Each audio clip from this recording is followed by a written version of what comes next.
What is good, homies? This is Chris from the Small Hat Crew, joined today by Small Hat Manny. Yeah, everybody. And off camera, Small Hat Nick. Hello. We have not recorded one of these in nearly three months. Nearly 3 months. So we are here today. Nothing has changed. You know how these usually go. So expect the norm. I mean, we got Croc on set now. We got Croc and his fruit on set. That is true. Yeah, we do have Croc on the set. We got Crocodile Dentist on the set. We also got this little bad boy right here. This is from Winter House. Link in the description if you're interested in some devil fruit. This one's really, really good. It's really nice. It's only $20 on top of it. That's not bad. Normally it would be $20, but they were kind enough to gift it to the channel. We also have some graded Zeus's, 10 in existence, 3 spoken for, 2 were won in the Small Hat local, hosted every Saturday, sometimes Sunday, depending on regionals or events or whatever, treasure cups, etc. One of them is with the Skill Check crew and on Moist Critical's set. So if you'd like one of those, there's only 7 more in existence. They cost 5 cents. The card itself is 5 cents. The grading fees is $50, so you can't replicate this. You literally cannot do it. And they're pedigreed on the back at Small Hat Crew. 10 exist. True. 10 exist. 7 more exist. If you want to win one, you have to compete at Small Hat Local, and you'll have to win it. We have one coming this Saturday. What's the ban list like for that?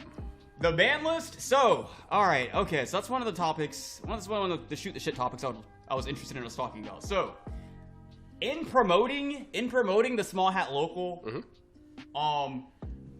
whenever it's like posted, people would get so it's like, oh, you just don't like Uta, because recently, if you've watched the past 3 events, you know that basically Uta has been tier 0 in this leader locked format. The Small Hat Local is a leader locked format. You can only play cards that match your leader's tags. Uta in real life plays like 46 film cards, so she pretty much... She lost 9 cost Zoro, and I feel like that's nearly it. No, she just lost to Mihawks. She's lost... No, because she replaced the Mihawks with Sanji's. Yeah, no, you still play the Mihawks because Mihawks play the Brooks play the Nami. Gotcha. So for 3 Dawn on odds, you do what's that? 3-6. A 10 Dawn turn. Essentially, Uta has lost nothing core to her game plan. She has only lost Tex. She has lost Tex, nothing core to how she actually operates, because she was a film leader that played basically 46 film cards. Every other leader in the format, however, has been nerfed, including leaders like Doflamingo, who've lost 10 plus cards in their puddings, their gravity blades, their red rocks, Kaidos. Like, the deck has 0 forms of removal now. Yep. It loses all of its removal. All the leaders you think would be good in this format all lose 10 plus cards except Uta. Uta's basically playing the same game, and because in leader lock you only play film cards, her leader ability never whiffs. So she is the only leader in the format that draws 2 cards every single turn for free. Yeah, so she's obviously just been a problem. I see that. So she was absent from the first tournament. Where Kaido won. And every tournament she has been a part of, she has won. If an Uta has entered, an Uta has won. So a ban list has gone in place. The ban list up to this point only had Sakazuki leader banned. Old Sokka. Old Sakazuki leader banned. Promo Sokka's been legal. And now New Genesis has been banned because Uta is a leader that draws 2 every turn, so she already has double the odds of seeing everything compared to other leaders, and she has a Searcher in Nami, and Nami can't be hit because she's a Straw Hat, and that would nerf all the Straw Hat leaders, like Red Green Luffy. Yeah. Rainbow Luffy's probably going to get banned, realistically. Again. Green Blue Sanji, Green Blue Sanji, Sanji Zoro. Like, Nami didn't hit to a lot of leaders, so she lost New Genesis to make her less consistent. Yeah.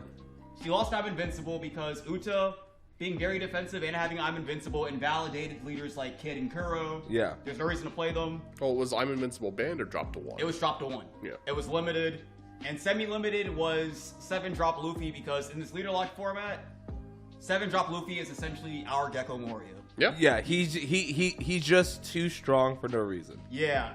But it's funny, so when promoting it though, people are like, oh, you just don't like Uta. And it's like, oh, funny, Uta's getting hit, but 8-drop Gecko isn't? It's like, my brother in Christ. Only 2 leaders can play 8-drop Gecko Moria, and that is Gecko and Perona. Nobody's playing those decks. Ever participated in any of the tournaments because Perona's unplayable.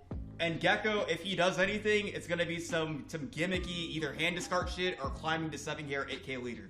Mm-hmm. His Gecko Moria play at most picks up a 2K or pops a 3 cost with Absalom if they're playing like random thriller bark cards that aren't good. So There's just a lot of it's just a very interesting format. It's been developing.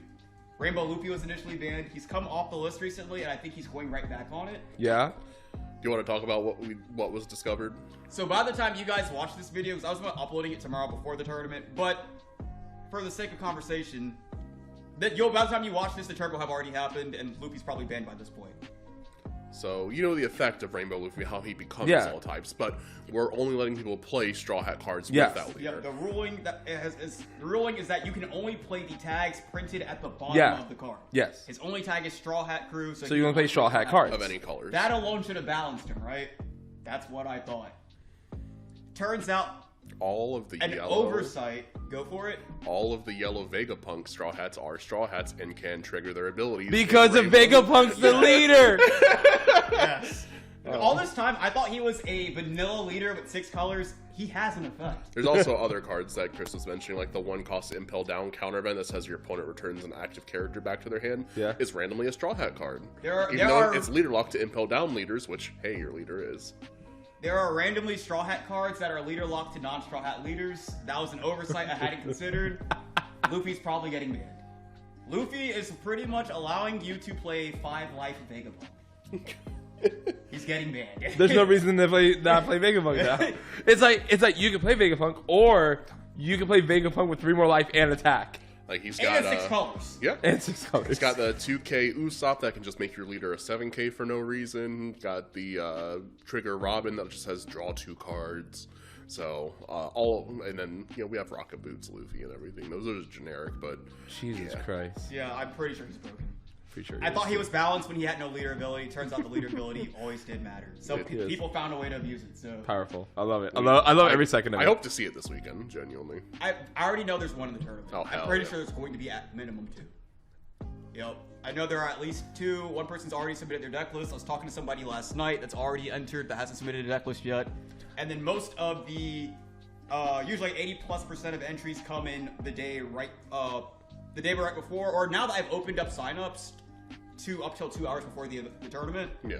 Now they usually just all pour in the last like 4 hours. So I think what's going to end up happening is that I see where you're coming from, where it's like, yeah, the Rainbow Luffy gets to play all the busted Vegapunk triggers. Yeah. I think though it's going to be kind of like this bursty mid game, but it's not actually going to, I guess, sustain, because the difference with Vegapunk is that now I'm not saying Rainbow Luffy is not as good as Vegapunk. It's better because you get attack and all that. Yeah. But unlike Vegapunk, you can't stack the life again. So like once you run through your triggers, that's it. Right. Now I will say though. And then if you draw something like the Robin is bad unless you hit it off trigger. The Zoro is just a vanilla unless you hit it off trigger. And all the other yellow ones are vanillas except for Rocket, Luffy. Pretty much it. All the other ones are just vanillas. They just happen to have really good triggers. They happen to have really good triggers. I forget. Do their triggers say you have to have 2 or less life? No. That's some of the Egghead ones, like but that's Eggman. That's not the Straw Hat ones. So the only one is Frankie. It's the only one that's life dependent. So I will say, because the reason I haven't outright banned it once that was discovered was, one, people have been working on their decks for the past week, so to be like the day before, can't do it. JK, losers. Get back to work. It'll at least give us a very entertaining tournament for today. But also because, what if because he's playing the bodies from life, what if maybe like he's not building a hand and maybe that balances him and makes it manageable or something? What if there's some crazy reality where this isn't broken? I'm pretty sure it is, but what if it's not, right? So that's why I haven't gone about hitting it. But also, it's like he can't stack his life, but he can do shit like play 7-drop Luffy to cheat out the Straw Hats that are dead and stuff like that. Aside from like the 5+ ones, like the Robin and all that, it's either... Well, the Robin's a 4K. It's a 3-drop 4K. Yeah. He can literally... So pretty much, like, he can either hit it out of life, and I think it's draw 2, trash 1. It's just draw 2, actually. No, it's just draw 2. It's just draw 2. You can hit it out of life, draw 2, or you can go, like... Yeah, but you hit it out of life, there's no different than playing, like, Sanji's Peen-Off. Yeah. Well, but I was going to say, or if he doesn't hit it out of life... Let's peel off with 1K counter. Or it's peel off with 1K counter. Yeah, but you use peel off on during your turn, not have to worry about trigger. Or if you draw you could potentially go like 7-drop Luffy, 4-cost Brook, cheat the Robin out. Like there are other things that he can do with it. Also, because you're in a film engine too, it's just another target to play off Brook in general. Like, all the bricks in that deck aren't really... Because there's a bunch of other Straw Hat cards. You can run all the fucking zero-cost events are Straw Hats. You can run Radical All Beam. of them. You got Rad Beam and everything. You know what you could actually play now that I think about it? What? You could also just play like the one-drop red Nami searcher, search the whole deck. Yes. Yes. And then you do the Rad Beams. You have the Bad Manners kick. You have Dialga Jambel. That's all searchable. In the last tournament, there was a combo that came up where somebody went 9-drop Zoro. 9-drop Sanji. 9-drop Sanji. Cheated out 9-drop Zoro. On the following turn, went 3000 Worlds bottom deck to blocker. Then went Onami on the Zoro. And just killed somebody. I thought you were about to tell me he Sanji Zoro. On the next turn, he Diablo Jambel the Zoro. So that guy wasn't running Diablo Jambel, because after the tournament, I was like, are you running Diablo? He was like, no. And I was like, okay, I don't think this list is optimized. Yeah. Because I don't think there's any reason not to be running Diablo in a deck that has nothing but Straw Hats. Yeah. So I see the list that entered this week so far is on Diablo and stuff. So powerful. This just looks like it's getting optimized. And the crazy part about it is, even after looking at his list, I don't think that's optimized, because after someone then discovered the fucking Vegapunk stuff. Yeah. Yeah, because you literally, to keep Rainbow Luffy in the format, we would have to touch the Vegapunk stuff, which would kill Vegapunk, you know? Yeah. So I just looked at it, like the Vegapunk or Egghead Zoro is just a beige. Yeah. His trigger is just beige. Yeah, he is triggered. Yes, like we're losing our second leader. Yeah. It's one that we started at, because when the format was first born, he was banned. Once I realized he had no leader ability, I banned him, but now it turns out he does have leader. Hear me out. Yeah. Do you think maybe, and I understand for this tournament, right, he's gonna be run, right, and this is kind of like, you know, like testing the waters, right. I'm gonna call it, and maybe because I just want to be the the underdog on this side of the conversation. I feel he is not going to be where it stands. It's not going to be... I don't think he's going to be best leader. I think it may be a skill check. Or maybe people have too much freedom, they don't know what to do with it. That's what I'm hoping. That is why... My hope is that, in spite of all of this, maybe he's still worse than Uto, for example. You know? So... Maybe there's leaders like... The one problem I'm running into with it, though, is like Uto will also behind so many blockers. Now that people have realized they can Diablo the Zoro, you know, it's like, what do you do? So, this is where it's getting a bit, I just realized something. What? I was gonna be like, well, they can just Red Rocket. I realized, wait, Red Rocket's a Straw Hat card? Never mind. Rainbow Luffy's busted, bro. Like, he also, like, what? So in this format, he arguably has the best removal outside of Enel, who has Kingdom Come. But Enel loses all his top end. So he's not even good. Enel's not good in this Oh my god, so yeah, Rainbow Luffy has the best removal in the game. Promo Sakazuki can play Gravity Blade. It is an EV card. Yeah. Promo Saka can play it, Rosinante can play it. I think Promo Saka honestly has the best removal, because he still has like Hound Blaze and Amino Chroma Sword and 7-drop Borsellino. He has Greater Eruptions, Hinas, Ice Ages. 7 Borso, 6 Sakazuki. Like, do you not think Luchi maybe has a good... No. Gecko's not there. You're right. Lol. Yeah, he loses Gecko, he loses Rebecca. You know, he has like Tempest kicking out, but like... One, he has to set up his trash with a worse deck than his IRL counterpart, and then on top of that, Greater Eruption, man. It's just... Oh yeah, Greater Eruption's unbanned for this. Oh yeah, I figured. Yeah, Greater Eruption isn't banned. Wait, hold on. Why are people not playing Whitebeard and playing Moby Dick? Because Whitebeard has no Radical Beam, no Guard Point, no Kick Course. I don't care. He has 1 2K. He's killing himself every turn. He has no defense. He's banking on Marco to get in there. Yep. And also, he had no defense in a format where Uto is the best leader. Hiding behind 2 7-drop Luffys. Granted. But Moby Dick, though. True. So here's the funny thing about Moby Dick. I think it's getting banned. So next week... Wait, what? So Moby Dick has been in the format up to this point because Whitebeard is not good. Oh, but because Marco. I think Marco's going to push it over the top. Wait. Oh, Marco, leader, red, blue. Wait, can you just... Wait, hold on. Time out. Then why is no one just playing Ace? I don't know. I just realized that you can just play Ace. Me and Colin did a tier list where we were ranking all the leaders and all that. We put Ace in B tier. Like, there was no S tier. It was A tier then B tier. We went in the second highest tier. People just don't play him. Marco can swing for 1 Dawn. Marco or Ace? Marco. He's a 4K. Yeah. For 1, you have your searcher at late game becomes a 1 Dawn swinger. Yeah. With a, like, I don't know why he's not seeing play. I honestly think if people played Ace would have probably got Moby on the list already. Yeah. But people just haven't played it, so it hasn't been a problem up to this point. Because I'm thinking about it. Flame Emperor in a simplified game state is actually just cracked. Yeah, 3K body removal. I don't. Body removal, 3K, double attack. I don't get it. It's like, I think Ace is obviously really good. No one's even tried it. Promo Sokka's good. People aren't trying it. I think Reiju's good. Hasn't even been won in tournament. Really? Yellow Green Yamato, I think is fucking insane. Is there anything that Reiju is playing that's not in the deck? It's just the Foxy engine. Yeah, Foxy engine's gone. Holy shit! Then why is everyone else playing Reiju? I don't know, but no one's tried to enter on it. There's only been 1 Yamato. There's a lot of really, really good leaders that people just haven't even tried to test. Well, no, we've seen Yamato. It just didn't win. Well, no, yeah, that's why I said there's only ever been 1 Yamato. Oh, okay. There's only ever been 1 Yamato. It's Tucker. And Hi, he's playing Tucker. it again this. He's playing it again this week. Because I literally asked him last night. I was like, "Are you gonna play Yamato tomorrow?" He's like, "Yes, I'm like determined to get the W with her." Yeah. So I'm like, "All right, well, Uta's nerfed now. It should be more real." Because the problem a lot of people were running into last week too was like they would be doing good, then they would hit a Uta and lose. Yeah. Yeah. So now with Uta being nerfed, and she hasn't lost anything core. You know, she didn't need New Genesis. Mm-hmm. She didn't need it. That was just a nice thing to have. She 0+. didn't need I Am Invincible because both tournaments she has won, the grand finals. It was dude, I'm invincible. The second tournament she didn't even use I Am Invincible in the grand finals. And the third tournament, she just had like 3 blocker Luffy's on board. Well, so she did close the game out with an I Am Invincible, but that was overkill because they won without it regardless. So didn't need I Am Invincible, doesn't need New Genesis. I think the only real hit to her is Luffy being ran at 2 because once they're gone, they're gone. She's half as likely to see it.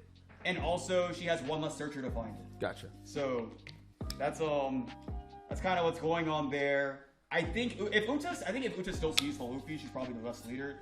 But at least now she'll see it less consistently, so that's what should keep her in check. No, I get that. And Uta winning a tournament meant her going undefeated. I think over the course of the rounds, at some point, the inconsistency has to catch up with her and give her 1 loss. You know? Okay, so, I get it. That's why Uta, I don't know. I feel like if the Uta high rolls, it keeps these Luffy all the games. And she'll probably just win, but so for a little I'll make a little I'll make a little summary of what just happened.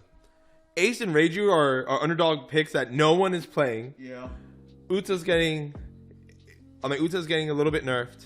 And Rainbow Luffy might get banned. I can't picture him not getting. And Promo Zaka is decent. Yeah, I think Promo Zaka. I've actually been fucking around with it. He's really, really good. You know what was on the topic of Promo Zaka, I have a friend of mine. I think I may have told you guys about it, but I know y'all don't know about. I didn't say to y'all, but he has a Zakazuki list that's 7 Warlords based. Mm-hmm. And the whole thing is you do your 7 Warlord combos and everything like that. And you have a few your Navy cards like Houndblades and stuff. Yeah.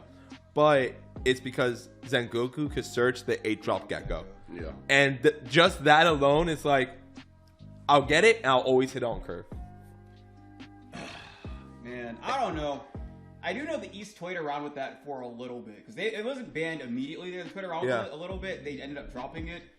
Because you have to dedicate so much space to the Warlord engine. Yeah. You're just nerfing your deck overall for a searchable Gecko, and because your deck was worse, your Gecko was worse. So that ended up being the problem with it. I don't know. I feel it's adorable. I think there's value in like Gecko for Weevil and then like a 2-drop blocker or 2 or less drop blocker. The blocker's up active, the Weevil's rested, but then you drew a card. Right, but compare it instead to a Gecko Moria followed up by an Amino Murakama sword and bottom decking 2 of their guys. You know, or Houndblaze plus 3K bottom deck something because you can go like Gecko, Rebecca, Hina, Helmeppo. Yeah. Because literally It's the Rebecca Hina Helmeppo and then the fucking bottom deck with the Amino Murakama sword. Yeah. And without any investment from like leader ability, that's a what, a -3, a -4. He hits a 1 and a 2. You're hitting a 4 and a 5 before you even start factoring your leader ability and like Ice Age and everything. Well, actually, you can't even do that because that's all you tethered on. You're on. Either way, though, establish a giant body, a 5K, a Helmeppo, a blocker, and bottom 2. It's a lot. It's a big tempo swing. So that was why they ended up dropping it in the East, but. Well, what do you think about maybe you just do like a little engine in it, because like obviously you play like Tashigi and Brand New and all those, and then those could search out the Zengoku, and then for the Zengoku searchers you will just do the 4-drop Gecko, Mihawk because he's a 2K, and what, like maybe Weevil or no, I wouldn't do Weevil. No, you could do Croc, who's also a 2K, but then he could bounce up your searchers again, so you could reuse them. And then like essentially your 7 Warlords is kind of like how Bonnie does the Baby 5 package, where it's like the Baby 5 is just meant to give me 2Ks and Boss Monster. That's it. I definitely think there's a plays there. I think there are cute plays, but I think at the end of the day, kind of like with the small hat format thing, where like I think it's very early on. It's not figured out. Yeah. I do think though that once it is figured out, I do think Black Blue Promo Soccer could end up being the best leader of the format. Yeah. Once we have starter decks and I can play like the Hina blockers and shit in there, or the Sengoku from the starter deck, I'd probably fuck around more with it. Bro, I'm pretty sure. I think Black Blue I think Black Blue Promo Soccer, just based off the Navy archetype. Yeah. And the color combination, I think he's probably best leader in the format right now. I think it's kind of like real life, how we went into OP05. In the first month, people were playing purple Luffy. They played all the decks that were easier to figure out, and then after a month, Black Blue Sokka took the fuck off. I'm pretty sure that's what ends up happening in small hat format. I think a lot of people are just afraid to touch the leader because, regardless, I'm pretty sure he might be the best leader in the format. Speaking of new formats, I was talking with a few people last night over at Drip. That because obviously from time in this video, there's a week left for Luchi to have his stage and all that. Where not to say that Luchi is no longer a playable deck, but obviously it loses a lot of steam, and because there's a lot of steam gone, less people will play it. What do you think are the chances of Red Green Law coming back into format? Really? Unplayable. Why is that? I think no matter how much you nerf Luchi, 4-cost Luchi still takes 2 cards off his board. Yeah, but what deck is playing 4-cost Luchi then? Luchi. So Luchi, but do you not think the player like so I guess what I'm saying is Luchi is your auto lose, but you just accept that. But because of this hit, do you think the drop in Luchi players is enough to just be like, I'll play this. If I run into Luchi, it was God's will for me to come across this player. Or do you think there's still going to be 1 in 4 players that's just going to be playing Luchi? I think Boa and Dofi still exist as well. Like, there's so much board removal out in the format right now. Yeah, but the difference between like Boa, Dolphy that have Gravity Blade, and the Gravity Blade gets it. 1, it's more expensive, and 2, you don't generate a whole board after you do that. I was gonna say though, in addition to that, I also think that Luchi's still just one of the best decks. Yeah, still very consistent. I think Luchi's still a top 5 leader. I personally think Luchi loses to both the blue decks in a freaking heartbeat the moment that the stage goes away, because the stage is the only thing that allows them to double pop. And I know the people are gonna be like, oh well, if I have my 1-cost spells, I could double pop. It's like, now you need more cards. Yeah. Before it was, I have the stage and I just need a Gecko. Well, I mean, do keep in mind, I specified top 5 because I think there is a significant drop off there, because I think Luchi's in the argument for like second best deck. So I think losing stage is a pretty big hit, but I do think as far as decks that are going to be meta, I think Luchi still plays favorably. And in most of them, because you say like blue decks, for example, but I think realistically, there's only one real blue deck that's probably top tier, and that's Doflamingo. Because Nami isn't really a blue deck; she's just fucking solitaire. She's just not. Oh no, I wasn't even counting Nami. I was counting Boa and. Because I think the same way you're saying that, like maybe you just play like Law and accept that you have the one bad matchup in Luchi. I think Luchi just does the same, just accepts there's one bad matchup in the Dofi, if that's how it ends up being, you know. Yeah, but I would think like even because then Luchi has even a significantly harder matchup against like Bonnie, because Bonnie is 5s and 6s.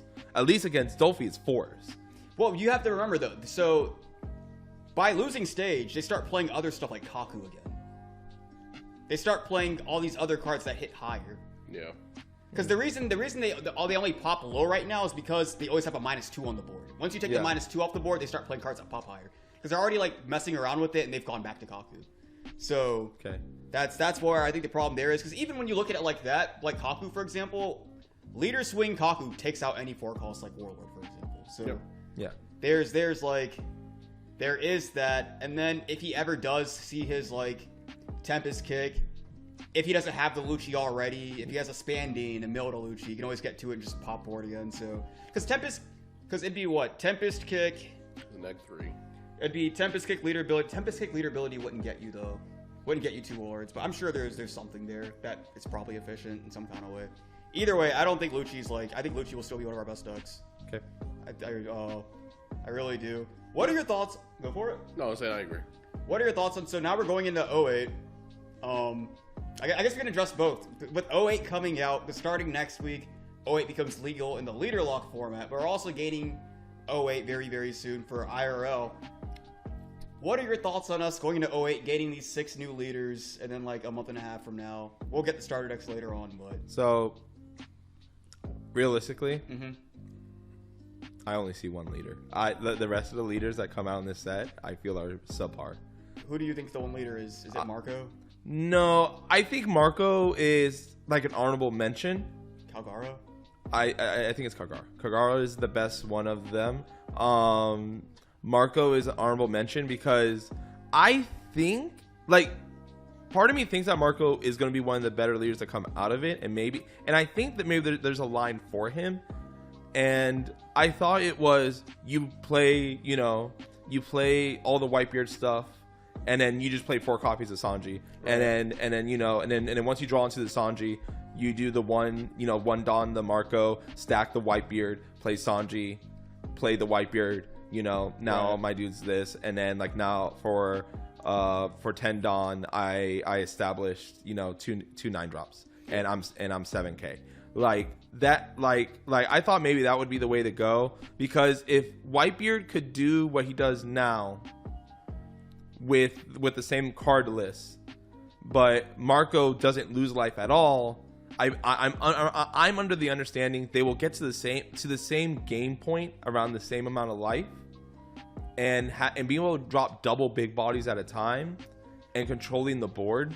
And Seaquake is a better card. I would want to believe Marco becomes a very good rogue deck. So I think Marco has the potential to be meta, honestly, because. The Marcos I played into, bro, like, forget the Whitebeard. Fucking Marco into Rayleigh is insane.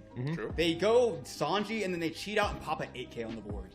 They pop an 8K body on the board and minus something by 2 until your next turn. Like, no, the Marcos you play because I've only played against 3 Marcos, and then in the list I'm working about, the 3 Marcos I saw were, one was a Whitebeard variant, but I didn't agree with his list, and then 2 were like Straw Hat Whitebeard, Strawbeard, like on like Strawbeard lists, right? Because he wanted to be able to play the Whitebeard stuff, but then also search for Sanji, which I think you have to forego one of the searches. I don't think Strawbeard is the way to go with Marco. But I do think Sanji, you play the damn card. Sanji goes well, so. Because Marco stacks for you. You don't have to be like, oh well, let me play Dolphys and Peronas and try to stack it. No. I'll draw it, and then my leader will stack it for me. Yeah, every time I see people talking about like putting stackers in Marco, I'm like, why? He does it. Literally, why? You only need to stack the one. That's literally it. Like, it makes no sense to be playing stackers in Marco. I just don't get it. Yeah. It just the leader ability facilitates any stacking that you would need to happen for 1 Dawn. The only other stacker I would even worry about playing is Ace. But it's just because he's a Whitebeard blocker, this 6K, and he just happens to be good. 5/6, draw 2, filter your hand, because you can put him on top or bottom. Yeah, so it's like, that's the only stacker, but he's arguably a stacker. Yeah, I don't know. I think Marco has a really, really, really good shot to be good.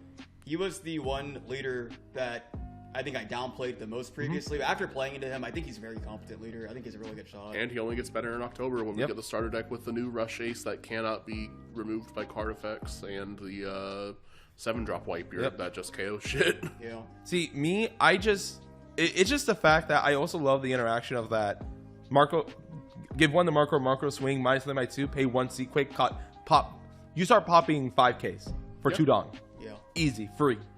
And you get a 6K swing out of it. Yep, and you get a 6K swing out of You it. get a 6K swing out of it. It just makes all of your. I think you still do just go like because like for like a Marco 5-drop for example, he pops 5Ks. You know? Yeah, it's crazy. Like I feel like on paper he should just be very good into like Dofi. Yeah. for Yeah. example. No, yeah. He establishes a body, takes out a body in the process, and then the Dofi player pretty much has to say at some point, I'm gonna have to give up a turn to bottom deck that Marco because it's just gotta keep coming back. Yep. So like I don't know. I think Marco has a lot of potential to end up slipping into the meta. The leader I really want to do is Black Purple King. I think he's probably a lost cause.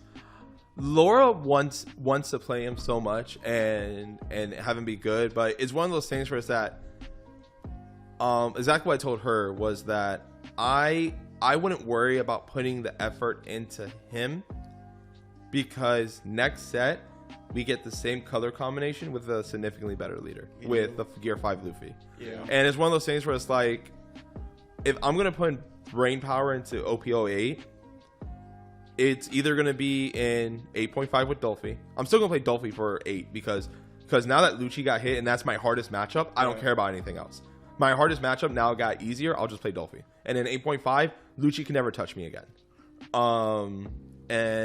But outside of that, I'll either Theorycraft with Marco or I don't want to play Kagura, but I think he is the best leader in that OP08 set. But I am also excited for Pudding. I think Pudding is going to come out the woodwork. I was gonna say because you said there's only one. Marco's an honorable mention. You think it's Kagura. That's what I was gonna pivot to. Like, is there a reason you don't think Pudding is in that conversation? No, Pudding's in the conversation. It's just the fact that I think what's gonna happen is something similar to. I can't remember which deck had this problem, but hopefully you'll jump in on it. But there was a deck where, Red Purple Luffy just ramping into. Yeah, there we go. Where is that like these two colors seem like they should work, but it just doesn't, because you would rather play one color over the other, and that's how I feel when it comes to Pudding. Yeah, I'm bringing these really cool purple Big Mom cards and all this, but I feel like in reality, I would rather just have the one extra life, be mono yellow, play Katakuri, and then like I'm healthier. You know? I was gonna say, yeah, no, okay, all right, because I do agree. I think Katakuri is the better leader.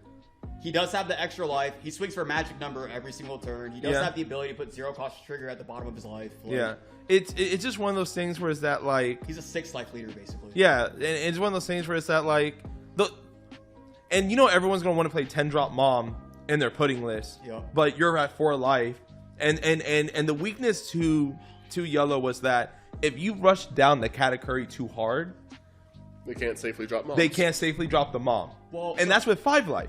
So you're gonna tell me you have 4 life, and if I rush you down, it's gonna be even faster. You're not gonna want to drop that 10-drop. So while I agree with that argument for like Black Yellow Big Mom, I think that's why she's bad, because you know she has 1 less life to work with. I think Pudding offsets that by the fact that she plays the Mom a turn earlier, so there's 1 less turn of aggression she's had to deal with. So wouldn't that just be the same argument? So if that's the case, doesn't that just mean she's on the same thing as Kata, who is on 5 life? Because if she's doing 1 turn later, well, I guess the difference is the turn earlier versus the turn later. Yeah, because the pretty much, yeah, that's exactly it. It's her doing a turn sooner, so she's pretty much dropping Big Mom just as comfortable as Kata would be doing a turn later.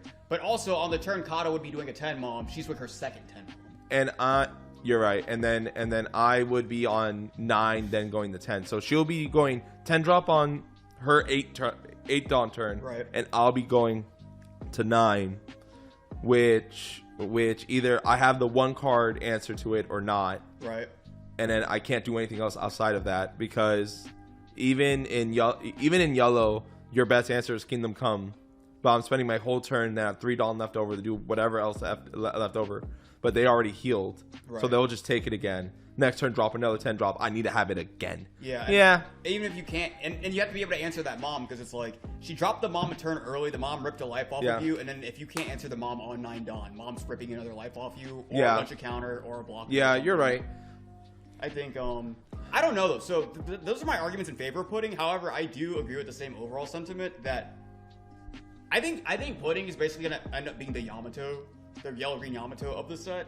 Oh, we're high expectations and low performance. No, where it's like there's a leader, she's competent, she tops. I think she won an event. Yeah. However, like yellow green Yamato wasn't even like top 5 conversation, for example. Yeah. Because there were decks that just hard countered it, because what she does is very linear and very predictable. Yeah. The first couple turns she's ramping, and then every turn after that she's playing one card, and she's pretty much banking on that one card to get her over the finish line every single turn. And decks that don't care about that, like Gecko Moria, for example, it was playing in the yellow green Yamato. She steamrolled a lot of decks, and then she ran into other decks that just went, I have the counter, I don't care. Yeah. You know? I have the blockers, I don't care. Yeah. It's just stuff like that. So I think that could end up being it's a very linear game plan. It's very, very straightforward. It's pretty much telegraphed and played out for you, and it's just a matter of did I see the cards. So that could end up being her problem. 10 Mom is still 10 Mom at the end of the day. And that's why I think it'll be Yamato too of the set, because like I think like how Yamato steamrolled everything that was like below A tier, I think pudding will probably do the same. Okay. But once you start playing against the best decks that can manipulate how much counter they have in hand and get the blockers on board and actually remove things on board and stuff like that, all of a sudden it's a lot less of a problem too. Because like boards, like if we're like in a Dofi format, for example, where like the Dofi's going really, really, really wide, it's like you put the 10 Mom on board a turn sooner or whatever, you gain the life and everything, but also it's like I have these 4 bodies, right? So like that 1 life, and I don't care about losing the 1 here. Yeah.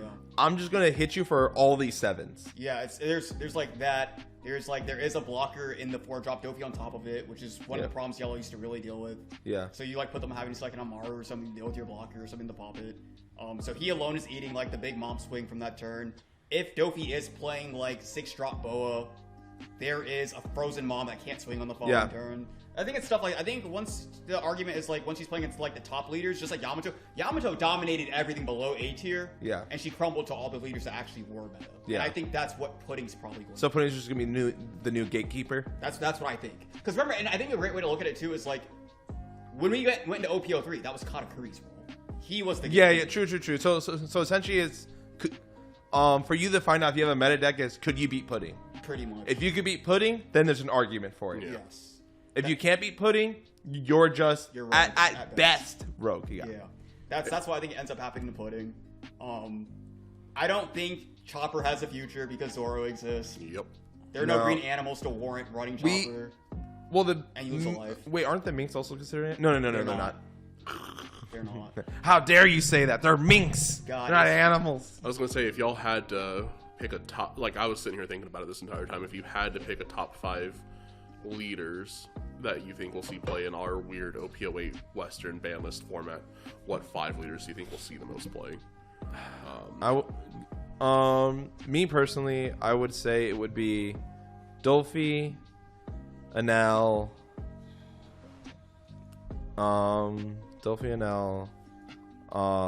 Bonnie.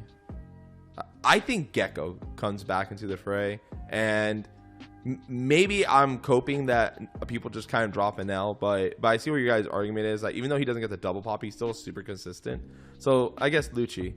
But if Luchi doesn't come back, I will say it's Gecko. So to say a 6th spot, quote unquote, or my 5th spot, because the Gecko and Luchi are interchangeable. Could be some mono black 5 life. Yeah, so some mono black 5 black leader. I would think that. Realistically, Sakazuki comes in. The band leader? No, the promo. Oh, really? I think no, because the thing is, once that happens, I think what happens when we go into set 8, we're not building towers anymore. We're coming down. Because like I said, my thought process is that Luchis are going to come down. And if that's the case, Geckos are less prevalent. So Houndblade, like I think Sakazuki can get into like this Houndblaze nonsense. Sakazuki still has stage. Yeah, he still has a stage. He can still, Rebecca Hina do everything else and have Houndblaze. So that's where I see it. I don't know. The way I look at him is, I think he's amazing for like a leader locked format. I don't think he can cut it IRL, because while his card pool is great and all, I think his leader ability is really, really bad. It does facilitate setting up trash and stuff like that, but it's a lot more situational. And also, it would basically mean that he would be the first leader in One Piece history to be good with a leader ability that says neg one discard. Yeah. He'd be the only leader to have ever done it. I don't think he's gonna break the trend. I don't know. I just think, Because honestly, like with your, I don't think Dofi is in top right now. Before Starter Decks come out. I don't think so either. Because I was going to say like Zoro, I think would be up there. Yeah. I would be either Anel or Calgara. One of the two would exist in top. I don't think both would. I do think Reiju would be up there. I do think Luchi. I don't think Reiju is, only because she's kind of solved how to counteract her.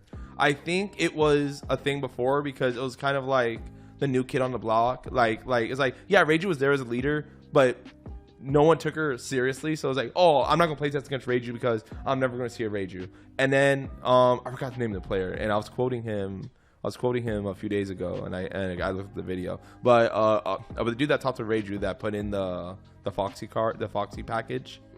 Mm-hmm. He's a genius. It was one of those things for us that like he saw it and he's like, I know this is only going to happen for this event, but I'm going to pop the fuck off with this. Because obviously because once your secret sauce gets out and everyone starts using it, yeah, now you know how to deal with the secret sauce. So and that's how I feel about Reiju. It was a shock factor because the moment he plays, what's the name of the card? Portia. The moment, I promise you, the moment he played against all those people, played Portia, they were like, what the fuck's going on? Yeah. Now it's like, okay, it's no different than Jinbei into this, and you just treat it as such. Yeah. Well, so it's Jinbei into a 7K body with Rush and drawing a card. And search a 2K. Well, yeah, but the thing is, the same way you beat Dolphy is the same way you beat that. Granted, you plus more off that interaction, but in the case of like Dolphy continuously does that interaction, while Reiju needs certain cards to perform that interaction. Does that make sense? So your plus and minusing equal out in the long run. I don't think so, because the way I look at it is like, for a lot of leaders, just a 7K body being on the board turn 2, because you don't have the Dawn to answer it yet. So he comes out, he hits you, and then you can't answer him, and then he's hitting you again on the following turn. And then by the time you finally can't answer him, he comes back to the board. Like, I think the pressure of a 7K body on turn 2 cannot... And it's, remember, too, it's like, if you do that combo, it's not just the 7K body. There's a Portia on top of it. Yeah. There's your leader swing hitting you. There's the Portia hitting you. There's the 7K hitting you. The 7K that hit you on the previous turn because it had a rush, in addition to the leader swing. It's a lot of pressure early on. It eats your hand. Yeah. Or it eats your life. I think so. I haven't given mine yet. I think my top 5 are probably going to be, I think Nami. I was going to say my last one. I didn't include. Oh, it was I'm so sorry. Yeah, it was going to be Nami. Was the last one. Yeah, I think it's going to be Nami. I do see an L in there. I could very easily see an L in there. Because I think if we're in a format where Nami's thriving, it's because a leader like Anel is really good. Yeah. Actually, I didn't include Black Yellow Luffy in there anywhere. He's somewhere in there. Black Yellow Luffy's also in there. Well, yeah. Because he's not... He's unhindered. He's unhindered, but... Unbothered. I think that's the reason why Blue becomes a meta deck, though. That's my thought process. Like Dolphy, because, like, who then challenges Black Yellow Luffy? The only way that challenges is Gravity Blade. Yeah. Otherwise, every other deck has the hardest time dealing with it. Chris was doing a watch party on a Japanese 3-on-3 tournament the other day. Yeah. Black Luffy does his thing. He's set up. He's a 7K leader. He's got blocker Sabos. Yeah. Passes turn over to Dofi. He puts down Femur and shakes his hand. Bro, that's what I'm saying. That's what I'm saying. It was so That's what I'm funny. saying. If one of the meta decks is Black Yellow Luffy, which I did also forget. I don't know why that leader just escaped me for a second. Yeah. Dolphy beats that deck 5 ways a Saturday, all the time, because even if I don't have the Femur, I have Gravity Blade. I start blowing your board apart, and realistically, you're just waiting for them to do double Sabo, and you're like, you lost them both. They're gone, and now I'm gonna beat your face in because no matter what combo you do after, you can't kill me after a combo. If you lost both your Sabos, unless the third one's there, I win out 1. You could be 9. I'm gonna hit you with this Kaido. I'm going to use 22 Kaido. I think Reiju is still in the conversation because I think since I include Nami in my top 5, Reiju fucking dumpsters Nami. Yeah. Reiju Yeah, I agree with that. She dumpsters Nami. She's insanely good into Doflamingo. I don't remember which way it goes. I could be Really? You think she's good into... Bro, I cannot beat Reiju She's as insane. Dofi. You know what's the answer? Just go face. You just go face. Because... They always have such a fucking book of a hand. The hands. Really? Yeah. I never had... I don't know what it is. I played against 6 Reijus. I just go face. And I always... I opt to go second. And I always mulligan for... I always mulligan for Pudding or Jinbei. One of the two. Oh, I also prioritize bringing the stack up to dropping Boa on curve. Because it's really funny when they go... Because the thing is, what I learned is that they can never challenge your board because when they start going off, their Dawn is so tiny that they can't really challenge you. Yeah. And my hand is huge. But if their Dawn is tiny... They tiny... also have access to Pudding, though. Yeah, they also play Pudding, and if their Dawn is only tiny... If their Dawn is tiny, it means that they've popped off. So there's an EGG on the board. There is the Porsche on the board. Like, and not to mention, every time, like... EGG is such a... Not to mention, so... EGG is already really good in the matchup because like he minuses like the weave little 4K and speeds over and stuff like that. But on top of it, this is one of the matchups where Reiju actually gets to use Niji and bounce your 4 cost back to hand and stuff like that. Yeah. She controls the board in that matchup so well. She's always bouncing something, beating over something. So, like she has no problem dealing with that board. It's like whatever the active body is going back to hand, and then and usually it's the Weevil. The Weevil's going back to hand. So it's like you have another Jinbei to cheat it out. Yeah, but no. But outside of Dolphy, because the thing is, Reiju loses the Bonnie in a heartbeat. Bonnie has the grip, and then Bonnie has 5 drops. The only thing they're bouncing is the Ryuga. Well, no, but remember, so the Dovi matchup's the only matchup where she even uses Shiniji. In all the other matchups, it's just a card. It's just a card that exists to put in the board. To put in your trash. To cheat but that's a card that doesn't mean anything at the end. That could be anything else. Well, that's what I mean, though. So it's like that card never matters in any matchup anyway, and she's already insanely good. However, in the Dovi matchup, that's a matchup where it is really good. And plus, I don't think she loses to Bo. I'm pretty sure she beats every blue deck because I remember I was reading Renee's guide, which is the guy that has performed the best with her. Yeah. And I'm pretty sure in the guide, there's just no blue leader that you fear. I will say though, I think even if she did lose to Bonnie, to Boa, I don't think it'd matter because I don't think Boa is going to be a top 5 leader. I don't think Boa is the answer to Reiju because Boa is slower. Bonnie, not Boa. No, I'm saying Boa. Oh no, I'm saying that Manny said Bonnie was good into Reiju though. Yeah, Bonnie is good. Bonnie is good. Well, yeah. So here's what I was going to say though. All right, so then that brings me to the topic I was going to say. However, I don't think so. My problem with Reiju, because I thought I was going to make the switch to Reiju, I think people are overhyped. Everybody that says that is the best leader of the set, I think is overhyping her. She loses to any purple leader that puts 9-drop Kaido on the board, and she loses if the Bonnie puts a Kid on the board and it's behind any blocker or she has a 2K, the Kid sticks and then the Reiju loses. Yeah. If you don't get them low enough, fast enough, and they see the Zoro on curve, you lose. You lose because there's no way for you to interact with the Zoro. Right. It's literally you'd have to take first against her. You have to take first against Bonnie to deny her 9-drop Zoro on curve, and then you have to get her low enough that she can't afford to put the Zoro on the board. Yeah. If you can do that, if they prioritize going for the Zoro or whatever, then it's very winnable. If they put the 8-drop Kid on board, the game pretty much ends right there. Yeah. And people will say, because I've seen the argument, a lot of people say it's like you just go EGG and you minus Kid to 6K. It's like. But you don't think their grip is huge. That I get it. It's like and that he did also drop a blocker. You've minused it. You've minused the Kit to 6K, but also you have no Dawn. You have no Dawn to work with. So one, there's always a blocker on the board. If it is a Hawkins, Niji isn't bouncing it back or anything like that. If it's an Aruj, you can bounce it back. But if it is an EG, yeah, but you're losing 4 Dawn when you do that, which means your swing onto the Kid is now lessened. That's what I'm saying. And then you counter out. You literally can't deal with the Hawkins. So if it ever comes to it, if for whatever reason she didn't have the counter, the Hawkins, she'd always just give up the Hawkins to keep the Kid, but she never has to because you only have one swing into the Kid, and that is your EGG with the rush. Yeah. Because you have no Dawn, so you're like your leader can't even attempt to challenge the Kid, and even if she could, all it takes is a 1K. Yeah. Or she could even just throw the Kid, the Hawkins at that, And then Ichiji can't even pivot to the Hawkins. Yeah. He's like, all right, well, I'll go 1K over Kid, and then they drop the 2K. Yeah. So they've lost one card in that interaction, and you've turned the board sideways. And then on their turn, Kid becomes active. He's a 9K swinger. He's taking the Ichiji again. Yeah.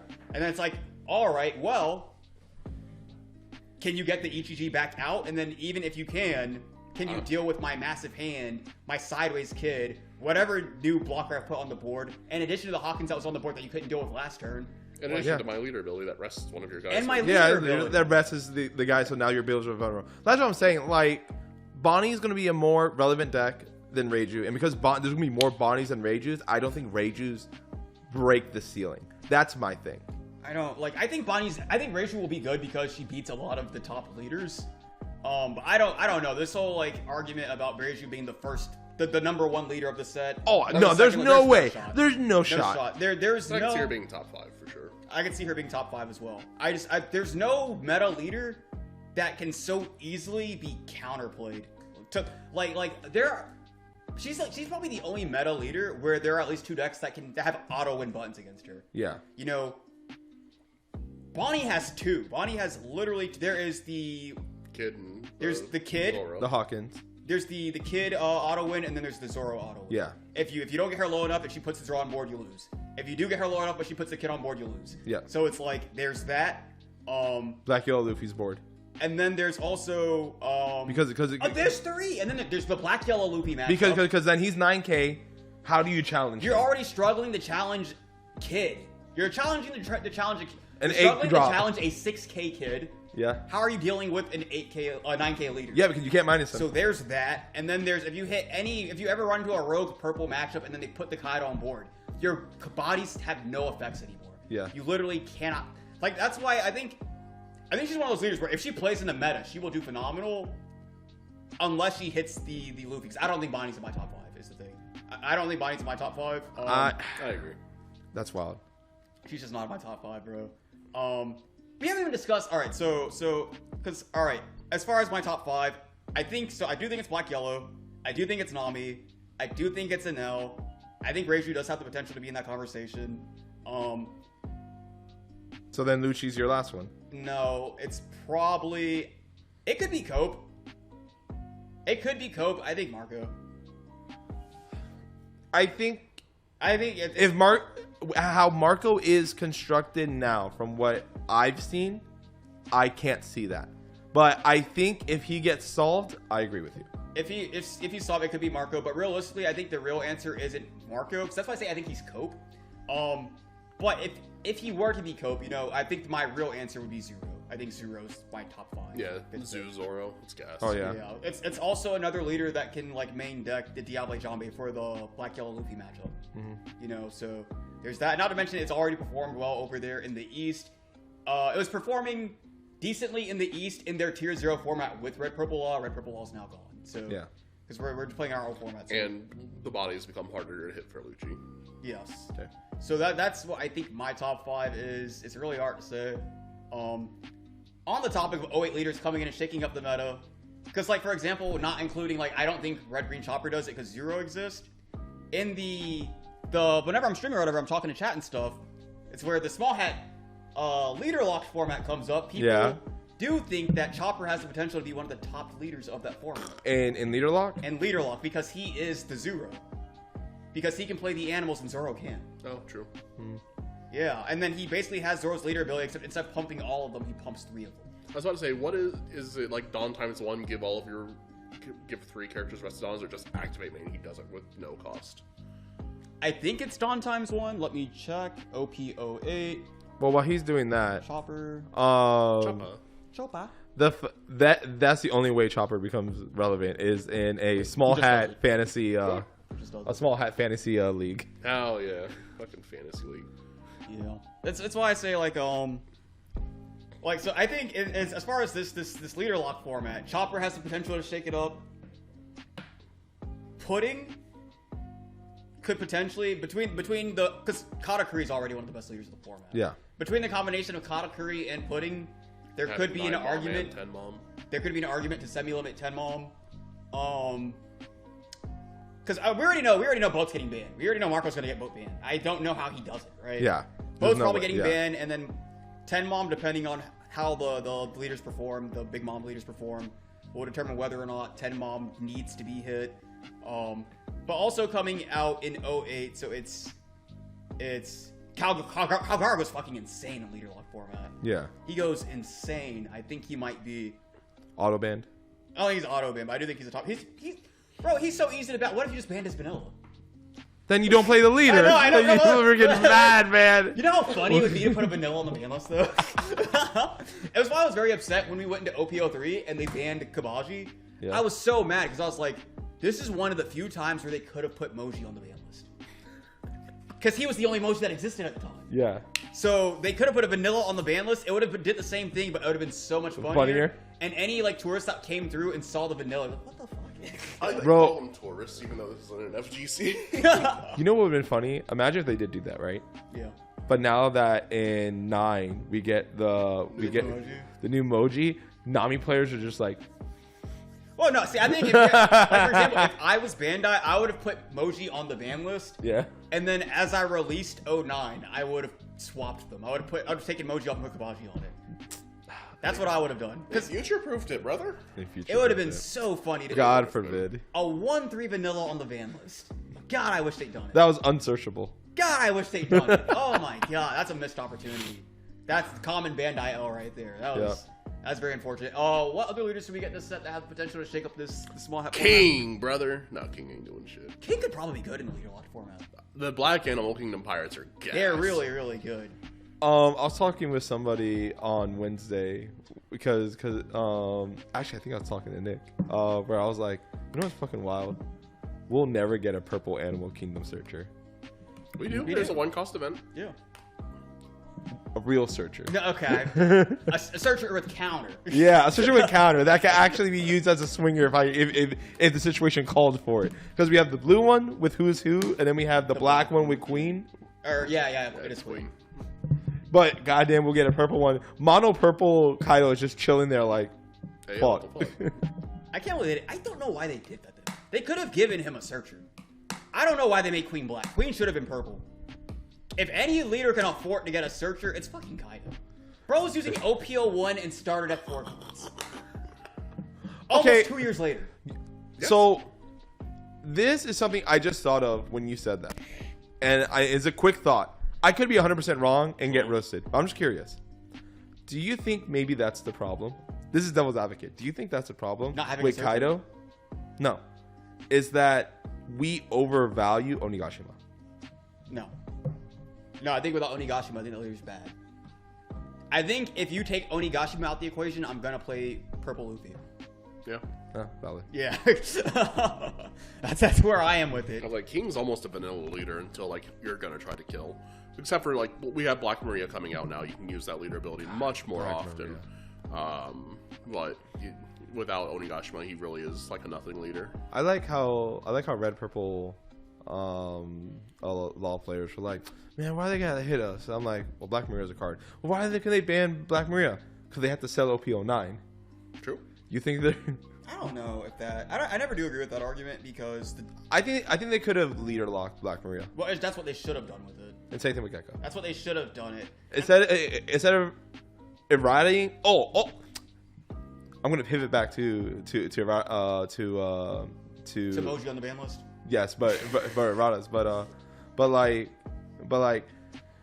I think Bandai's just too scared to leader lock things because, and I get it because you're like, oh well, I don't want to leader lock too many cards because then you can't be as free or be able to customize decks like that. I'm like, first of all, you got overtuned cards like Gecko. Just leader lock him. You wouldn't have to ban the stage. I wouldn't even care about the damn stage. Here's why I say I don't think they're afraid to leader lock things because you have to remember, in the same set we got Gecko, where they didn't leader lock him.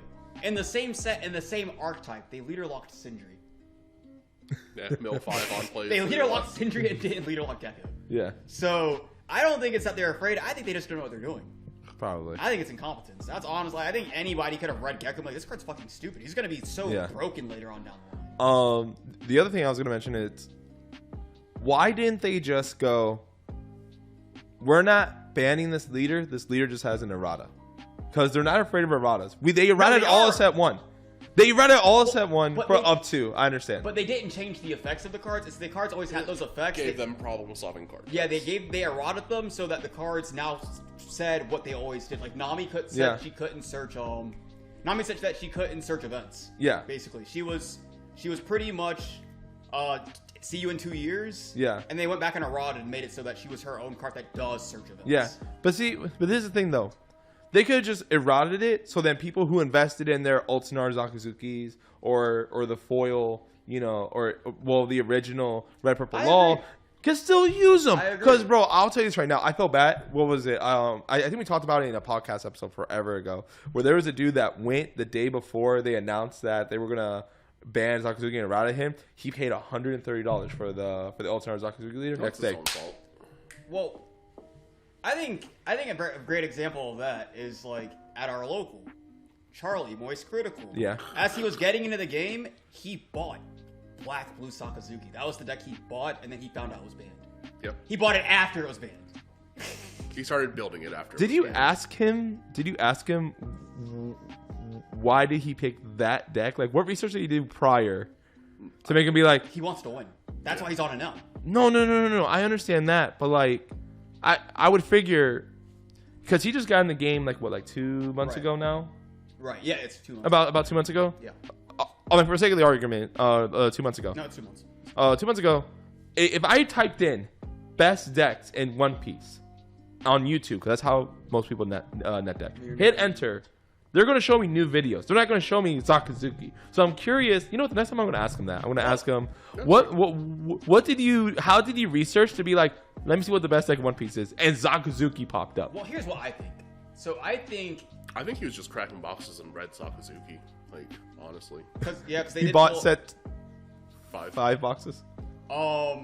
Because like for example, like one of the Moist boys or his skill check boys, Zach pulled a yellow red Bello Betty, and that's why he was on the deck. Yeah. So they were cracking OP05. Ah, Yeah, okay. that's what happened there. And then also I do think even if he was doing his research or whatever, like if you don't know the leader is banned, I think you would go, oh, I'm gonna play the leader that took all top four spots at Worlds, right? Yeah. There's a lot to point you in the direction of playing Sakazuki, but he was just banned at that point, so it's just True. too late at that point. Oh, speaking of bans, do you think One Piece should do kind of like Yu-Gi-Oh does and have like a slightly scheduled 2-3 times a year Yu-Gi-Oh ban doesn't list? do that anymore. I was about to say. Yu-Gi-Oh don't hasn't do done that that in anymore? like 10 years. Bro, Yu-Gi-Oh is not that. Like, people are shit posting on Twitter right now about ban. They're posting like this puking horse or some shit. I saw that. What is that from? It's just AI. It's AI Oh, images, no. and they're just shit posting that with like hashtags at Konami for them to see it and like give us the fucking ban list. That's so Oh yeah, funny. I remember they stopped doing the ban list when I still played. Yeah. I quit in 2014. No, that's not right because they I stopped was doing playing. scheduled ban They lists. stopped Oh, doing yeah, scheduled yeah. ban list. Well- because I can't remember. It used to come out, I think, every 6 months. Yep. Yes. It came out every 6 months, and then they went ahead and they lifted it, and they were like, We're gonna do it as we see fit for the health of the Whoa. game, and then they just stopped. and everybody thought that was. We were excited for that change because we're like, we don't have to wait 6 months anymore. Now, whenever something's a problem and we're in a tier 0 format, Konami can step in immediately and be like, this is banned. But then they didn't do it, and now there have been periods where it's been like a year without a ban list. Yeah. Well, I didn't know it's been a year, but I remember when I played, which was a little bit past 2014. I even kept playing all the way to like 2018. Was that we didn't get a hard date, but that's what I was saying, like a loose schedule date where it was like we were told we'll get one between spring and summer, and we will get one within fall and winter. Like, so essentially we had 2, but we knew it was coming around. Like, so for example, like there'd be times where it's like it would be October. We knew between October and December we were getting one ban list. Obviously, it's not like, but we knew it was coming at some point. We didn't even know that back then. I will also say it was funny too because Konami never did any form of communication whatsoever. And then there was one random year, I think maybe it was like 5 or 6 years ago at this point, where for the first time we got communication from Konami. It was some representative was like, I'm pretty sure it was related to the ban list, but I think he was like we hear you guys or whatever. Don't worry, the ban list is coming out in like a month or whatever. And everybody's like, oh my god, Konami communication, let's go, yeah. And everybody's like rooting on Twitter and all that. And then the next day, it's like, this employee's been terminated. I don't remember that, but that sounds You know, like you know what's so funny?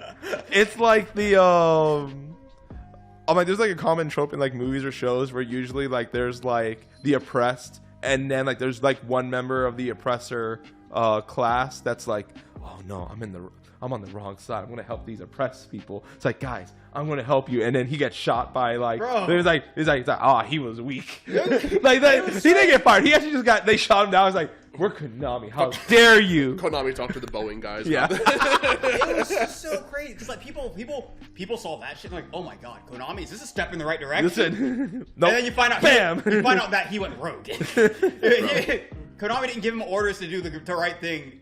He did what he thought was right and got fucking punished for it. Did you ever look at the thing I posted in stream chat after stream last night? Yes, it's like about they hired Zane from One Direction in order to like give news about the ban list coming up on the most recent Master Duel event, and people were complaining like, why are you paying this man in IGN 6-figure numbers, and then like YCS and Nats and World's Champions are just getting Nintendo Switches as prizes and like a shitty prize card nobody cares about. You know what I would love, and it would just be the best thing ever, and they can still pay me, and I promise you, every Yu-Gi-Oh player wouldn't mind. Just pay all these voice actors of Yu-Gi-Oh players and just have them do videos that announce it. Would it be a waste of money? Sure. But I promise you some morale in the Yu-Gi-Oh community be like, this doesn't do anything for me. But at least I get to hear Pegasus tell me about this ban list. Yeah, I think that's better than Zane Malik. Yeah, it makes no sense. I don't give a fuck about Zane Malik. It would make sense if like we found out, oh, he's actually like a here and there top regional player or like regional player. He doesn't have to be a Nats champion. Just be like, oh, he's top 32 like 5 events, and he happens to be ridiculously famous. Sure. Hey, whoa. Hey, Captain, what you doing on set? I want that because that kind of reminds me. Come here, Smalls. She said no. What I say. There's no keeping her off the table. You're not wrong. Hey, Zeus is still standing though. Yeah, because I had to. You reinforce him. Yeah. Oh, she's going She's for going him. for Zeus. She's going for the small hat leader lock prize card. I feel. All right. Oh.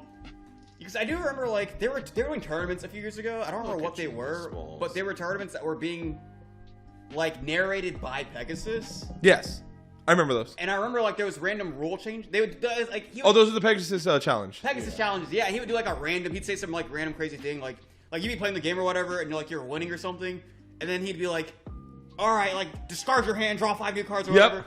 And people were just losing games off this bullshit. I'm gonna tell you. Unfortunately, I wasn't able to experience that because I think that happened in like Vegas or something, something like that. It was some big like 250. Yeah. But I will tell you this right now. I saw when that happened and I read it. And I went and watched videos about it. I wish I was there. Right. Whether I won or lost, from the videos I saw and from people who were talking about it, that was the most fun Yu-Gi-Oh that people were having. Bro, I saw so many people so mad at it. Really? Bro, a lot of people got fucked out by it. But the thing is, you sign up for the Pegasus challenge, though. So it's kind of like, I'm playing Russian roulette, and then you're mad you lost. Oh, no. Russian roulette. Yeah, but that's what it is, though. You're essentially saying, hey, guys, you want to play Yu-Gi-Oh, but also play Mario Party at the same time? Well, it's worse than Russian roulette. Because if you lose Russian roulette, you can't even be mad you lost. Yeah, you're just fucking dead. Valid. Yeah. All right, then fine. It's like Yu-Gi-Oh Mario Party. It's like, I'm winning. No, you're not. I stole a star. Fuck! It's like, I don't know. But it's kind of what, because like they've done things like that. I also know like Duel Links, when they did their Worlds or whatever, they brought like, they did like a feature match or whatever, and I think it was like Pegasus' voice actor versus like Kaiba's voice actor or something like that. So like they can do stuff with the voice actors. I personally always thought it was cringe, but I would rather have that than fucking Zayn Malik pulling a fuck ton of money out of the Yu-Gi-Oh community. Like, it just makes no sense. I don't know. There's a lot of things about Konami that I really don't enjoy. And funny enough, it's kind of like a double-edged sword because if it wasn't for the fact that they have Time Wizard format, and for people who don't know, Konami realized that the game has gone along far enough that people want to play the older formats of Yu-Gi-Oh, and they are supporting it by doing it as side events at events where there's GOAT format, Edison format, the one that just happened in Vegas. I was gonna say you set the only 2 formats. No, the 2 that matter. Well, no. There's also Hat. There's Hat now. Oh, right. So it wasn't as much as the other ones, but it wasn't advertised. But there was enough people that were just there that just asked about it. And they're like, all right, we'll do a pod for Hat. And then now at the next one, it's the 3. And then some people are trying to get Tengu format or Fire Water format in. And it's one of those things where like if it wasn't for that, like, but because I play Edison and I play Hat. But outside of that, it's like I don't care about Yu-Gi-Oh! I don't any of this. I don't like what Yu-Gi-Oh! Is doing right now. I would even be happy if they even went back to making all the bad spin-off games that aren't actually card games. Like, I'm not sure you remember huh? Willy Riders? I never played it, but I wanted to. But like Duelist of the Rose. Have you ever played Forbidden Kingdom? I have not, but I'm familiar. I watch speedruns. I love that game. That's one of the few games I ever beat to completion and 100%ed it. And it was so, bro, Final Fantasy with Yu-Gi-Oh! Monsters was fucking hysterical. I don't know. I guess to get back on topic though. Yeah, that was Yeah, Smalls, get back on topic. Yeah. Yeah, it's because it's just like one of those things where, and this is still off topic. This isn't even fucking One Piece. This is Yu-Gi-Oh! But yeah, like Zayn Malik pulling money out of the Yu-Gi-Oh! Community, yeah, I think is fucking dumb. Because also you have to think too, like even if they're just paying Pegasus or whatever, which isn't technically money in the Yu-Gi-Oh! Community, it's just going to like the voice actor or whatever. But also you have to know like fucking like Little Karibo or the fucking guy who voices Yugi. I'm blanking on his name. But like he was in fucking Ratatouille. Oh, Cyrus Truesdale was in Ratatouille. It's a Ratatouille ripoff made by like nobody. Yeah. Like the Yu-Gi-Oh! Voice actors don't make money, so I would at least rather see the money go to them than somebody who's like, already rich and famous. At the One Piece events where we had One Piece voice actors, they also were giving out signed like graded cards, like the signed alt art Namis and the signed like at least if the Yu-Gi-Oh! Voice actors were there at events, they could sign like their I was gonna say God bless you for bringing it back to One Piece. Oh no, but it's one of those things where it's that kind of to. It would just make more sense to have. We'll pivot back to One Piece with this sentence. Because the reason we're talking about this, if people even remember at this point of the tangent, is that we don't know what Bandai is doing. It does sometimes with the games, and with Konami, at least if they did that, they it would bring a morale boost to the community, whether it gave it money or not. And then also it's cool things like that, where it's like now you can be more engaged with the voice actors that then did this. Bandai could then do that. If they want, if they still don't know how to run their game, and we get a repeat of Worlds, at least Bandai should be like, hey, actually for Worlds or even Nats, we'll bring like 2-3 of the voice actors. Oh, they can bring the Japanese voice actors. That's what I would want, and that would be amazing because there's a bunch of people that would love to get their signatures, love to do all that. But we can't because they're in Japan, and it's maybe 2-3 times a year that even the English ones come around the States, and that's if you happen to be in a state where they would show up. I agree, because I think, for example, like if you're like somebody like me, I don't give a fuck about dubbed voice actors. I would love to get my Crocodile signed, but I don't want a dubbed Crocodile voice signature on my card. Like, I wouldn't want Law's dub voice actor. You know who it is? Who? It's the same guy that does McCree from Overwatch. Oh, Matt Mercer? Yep. Same guy. Yeah.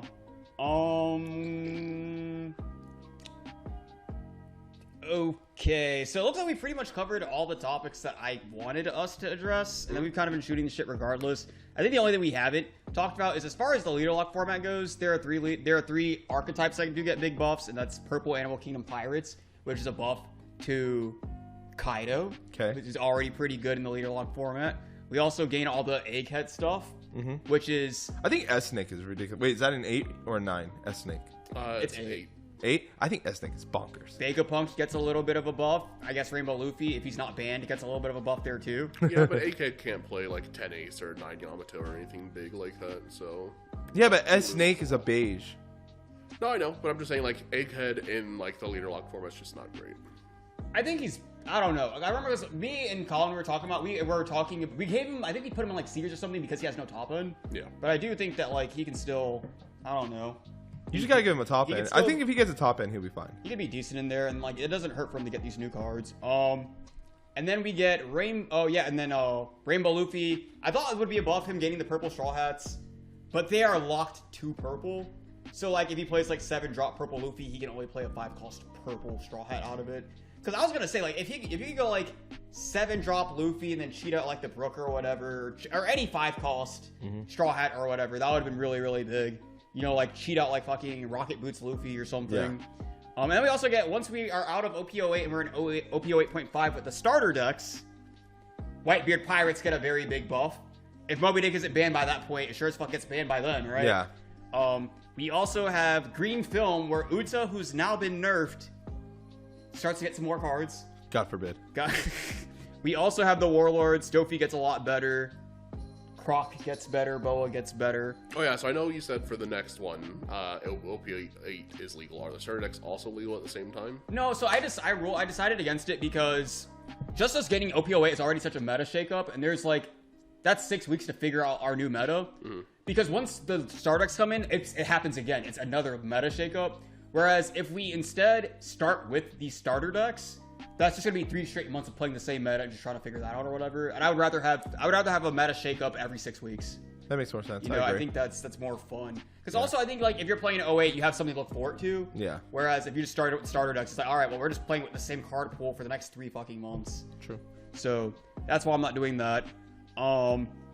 Navy also gets a buff.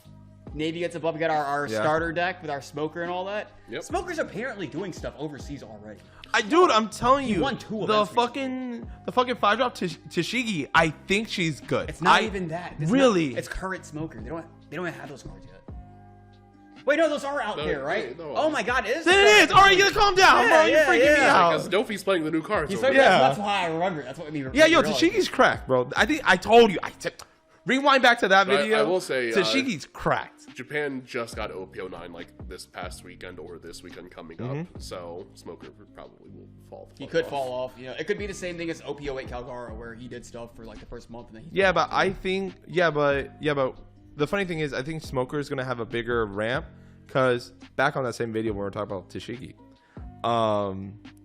we were talking about who do you think is better, Luchi or Smoker. And the argument was Luchi is better because, and I don't remember all the reasons, but we stated it in that video. Right. Now that the stage is gone, Smoker's is just better. When that structure deck comes out, Smoker is just better. I don't know, man. Like, you're out of your mind. Smoker still doesn't have Great Eruption. Luchi at least has his like 1-cost draw card -3. Yeah, but you can still play that in Smoker. And Luchi how are you putting cards in trash with Smoker? Brand new. I don't think. Brand new Sabo, like there's cards. Luchi still has build a board workshop for 8 Dawn. He still has that play, and he can still pretty much go Gecko Moria, establish a blocker, 2 little bodies, and a 6k Luchi, and he can pop a 1 and a 6. And that's before you even factor in like Tempest Kick and all that. Like that is still an insane play.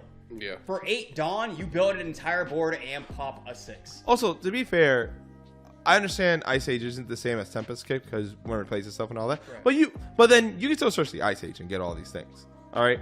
But like Smoker also has the -1 hitting for 7, and then he keeps his stage. He still has his stage. He minuses off attack. Tashigi is cracked. Well, no, Smoker's not on attack. Isn't he activate main, give something neg, and then if there's a 0 on board? Yeah. Oh yeah. But still, it's activate main. He minuses. He has a leader effect. I mean, he has stage. Like I think when it comes down to it, once the Smoker deck comes out, Smoker's the better black leader over Luchi. I disagree. I forget. Is Japan already playing with the new ban list yet, or are they still waiting until the 6th of September as well? I genuinely don't know. I don't remember. Either way, I don't know. I think because Luchi still has the best Gecko Moria play in the entire game. Yeah, I would agree. Bro. Well, I mean, next to Black Yellow Luffy. Yeah, Black Luffy has the best combo. There's no way you compare the two. Because you're still establishing a blocker, you're making yourself a 9k leader. And I'm a 9k leader. Hot take, I think it's Luchi. You're wild. Bro, I think it's Luchi. You're so wild. Okay, let me ask you something. You would pay 9 Dawn for Whitebeard to establish a 9k body. Well, he's 10k, but to establish a big ass body and give yourself 2k. I'm paying 8 to establish a big ass body, 2 blockers that make my board indestructible, and I'm 9k during your turn. I'm not saying that's not good. And I'm swinging for 11 this turn. And I'm swinging for 11 at you. That's obviously really good. It's meta for a reason. I'm never gonna say it's not. I even just said I think Luchi's like second best. No. I think Black Yellow is still top 5 X set and everything. Yeah, I just think Black Yellow has the better Gecko play over. That's all we're saying. No, I understand. That's why I said I think it's a hot take, but That's right. I think that I still think he's the better play because he still establishes a because if we're gonna even gonna talk 9 Dawn, then all of a sudden that Gecko play is taking a 9 cost off the board. Like Luffy is, because if Luffy's doing all of that, he's on 0 life, so he is losing to Diable Jambe and Perfume Femur. Yeah, but Luchi doesn't care about that. Luchi's getting hard countered by 1 card that exists in 2 colors, and losing to Gravity Blade and stuff like that. Like, well, Luchi also loses the Gravity Blade. I don't think he does. I think he does. I don't think he does, bro. Like, For the same reason how Luffy oh, no, does. You bottom my Luchi. You bottom my Luchi in my deck where I fucking mill 5 cards a turn. Like, Well, yeah, but the same argument could be said for Luffy, where it's like, oh, I have 5 ways to search out Sabo. and then plus it's also like, oh no, you bottom decked my Luchi, but my Luchi is on the board because he's already done his job. Like, your Sabo came out or whatever, and that turn he was just a blocker, or like a Luffy came out, he got bottom decked, and he didn't do anything. Whereas in Luchi, the Luchi doesn't hit the board until he's popping something. Because Okay. he We basically realized something. If you Gravity Blade my Sabos, yeah, I lost them, but you spent 7, you're not hitting me. They essentially did their job. Right. I don't see why. If I'm being honest, I don't think it matters. Like, I think it's the same for Luchi also. If you're not hitting the Luchi unless you're gonna make one of those targets, your Gravity Blade targets, be the Rebecca. Because they still have a, like, after you Gravity Blade them, you still have a Gecko on board. You still have a Leader Swing, Gecko Swing, and can potentially kill, because I just use 7 of my Dawn. That most I can establish a little Dofi blocker. Yeah, literally. Well, so what I'm the way I'm looking at this is Luchi can play his Gecko play and be fine, whereas Black Yellow Luffy against 2 colors does his Luchi play and then does his Gecko play and then loses the game to Unblockable. I think that is massive. I think if we are in a format where Dofi is a top 5 leader, that cannot be overlooked. True. And if Zero does end up being a top 5 leader, that cannot be overlooked. True. That's kind of where I am with it. Because also too, like beyond Diable, like Perfume Femur pumps the 2K, so it is a 15K. Like, and I think Dofi will be real. That's just, I don't know. I feel like I think a Gecko that can establish a board, another attacker. You have the 2 little bodies that come out off of it, and you can do that while still having like 2 or 3 life left over, bro. That's just kind of it. There's just and there's less counterplay to it too, and I think it gets fucked over less by the Gravity Blade. I will say this: it's crazy how Blue is still struggling to be a meta deck, but goddamn how good Gravity Blade is. That card is just bonkers. That card is warping. I'm not sure if you guys ever seen the meme, but there's a meme where it has Atlas holding up the world. But as the world, you see Boa Dolphy, and then as Atlas is just putting in Gravity Blade. God, that's just so crazy that just 2 cards can carry a color so far, because they are really carrying this color. Yeah, they really are carrying this color. So otherwise, fucking Bandai just doesn't like Blue. They don't. It's just Nami exists, I think and then Blue gets like.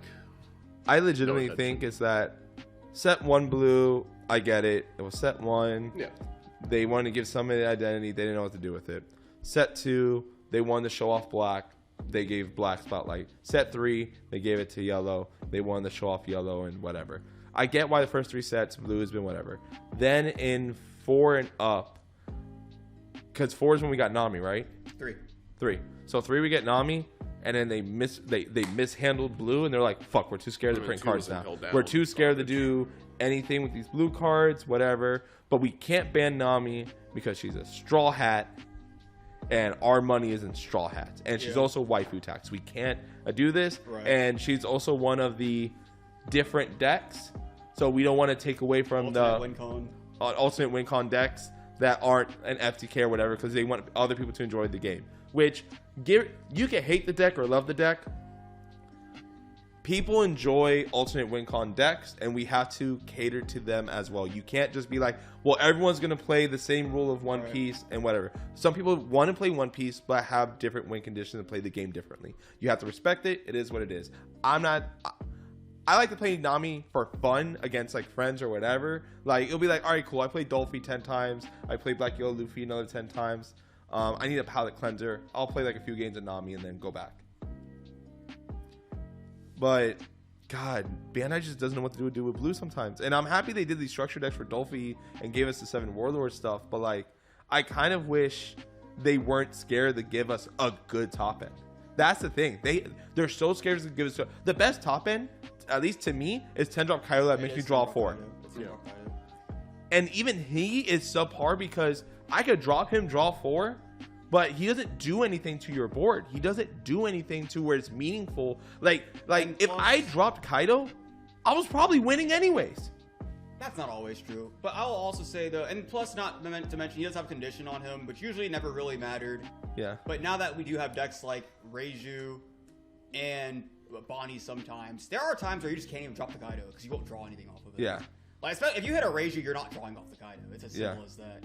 So like, she'll put you off an entire turn of being able to play it, and that's another turn where she just fucking kill you. Yeah. So there is that. I will say though, because the blue problem you're describing a lot is the red problem that we've talked about for a very long time, and now we have OP09 coming out. We've seen the full card list.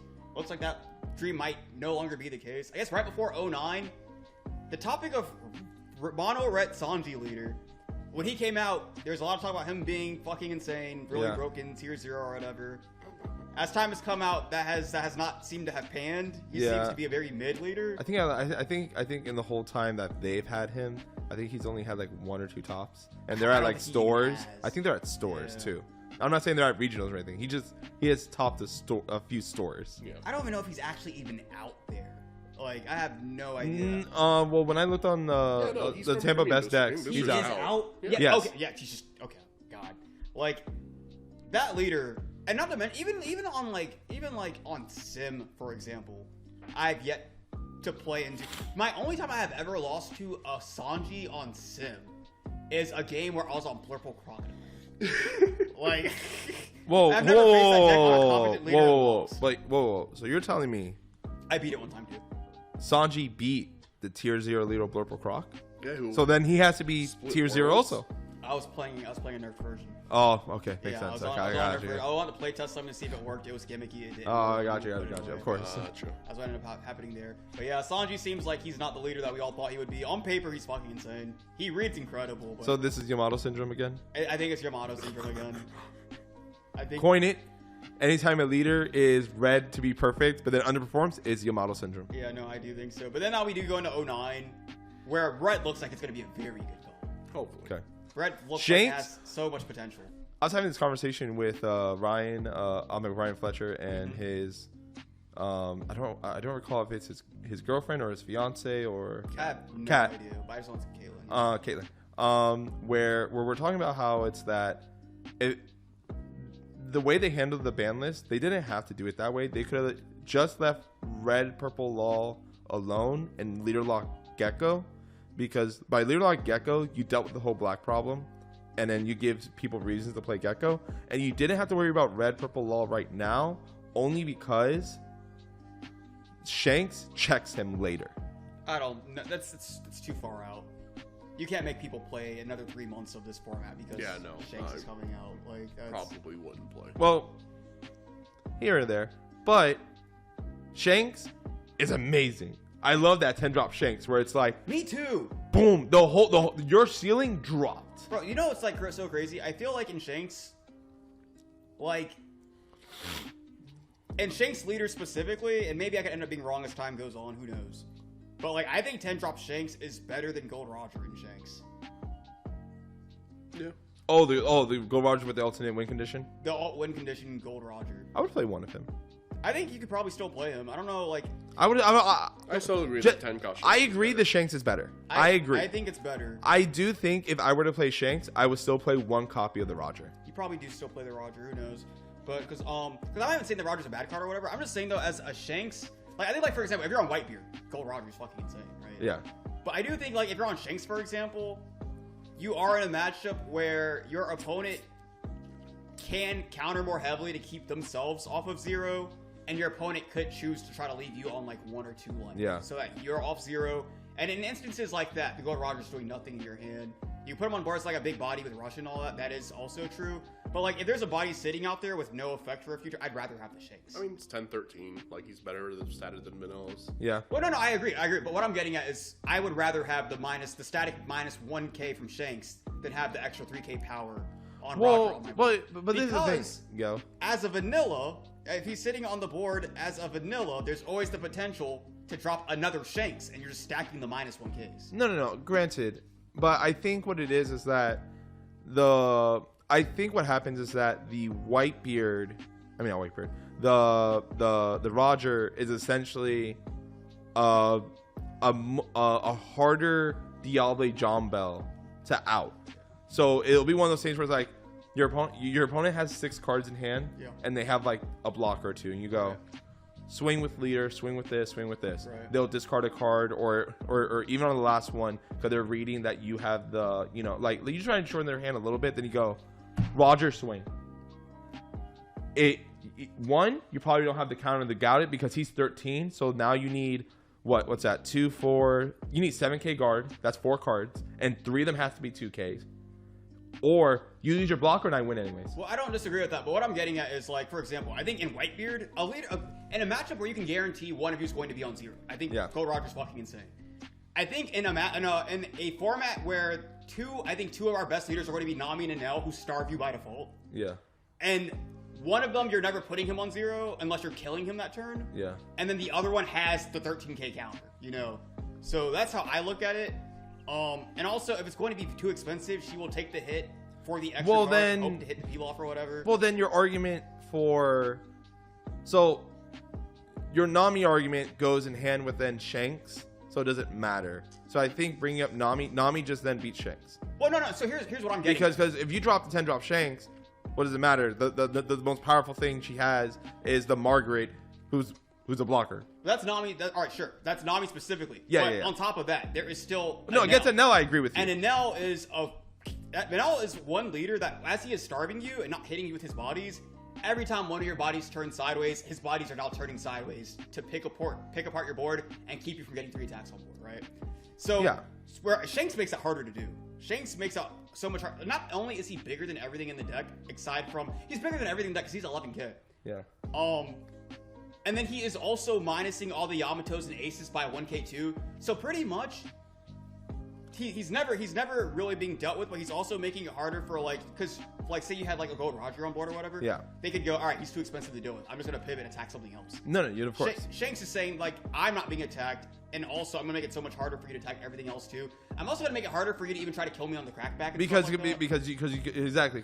your power ceiling has significantly dropped. Yeah. And for you to even have the numbers you had before, you have to invest on. But if you invest on, you can't play more top end to add your 1 life, so I don't kill you. Yeah, and then it's like, because the effect's static, so you're minused on your turn. My turn comes back to me. Your guys went sideways.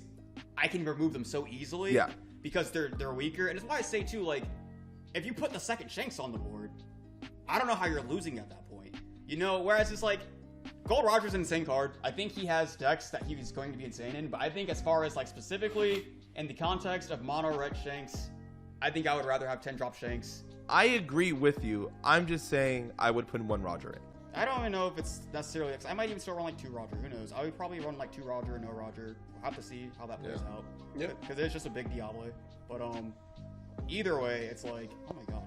Either way, it's like, that's one of those things where, because I see people like hyping up the Gold Roger so much, and I think that there will be context, or there may even be red decks that don't even want to play it. Just because in formats where Starve is a thing, he has no effect. It can be that can be like the case some of the time.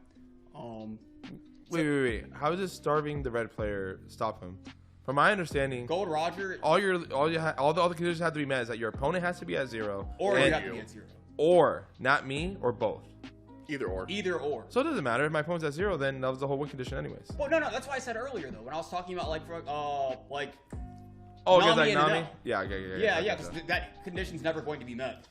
If you have got the NL on 0, you've won that game anyway. If you don't put them on 0 until the turn, you are killing them. Yeah. So you've already won that game by default. And then it's the same for the Nami. I think there are going to be 2 of the 5 top leaders where they just won't care about Gold Roger. That's what I'm saying. I think 2 of our 5 potential top 5 leaders don't care about Gold Roger. And, you know, like, if Whitebeard, it does end up being insane, I think he'll play the Gold Roger. Shanks probably texts the Gold Roger. If there's an aggro red leaders, they're probably playing the Gold Roger, you know. Gotcha. But I don't think he is the be-all, end-all as far as red goes.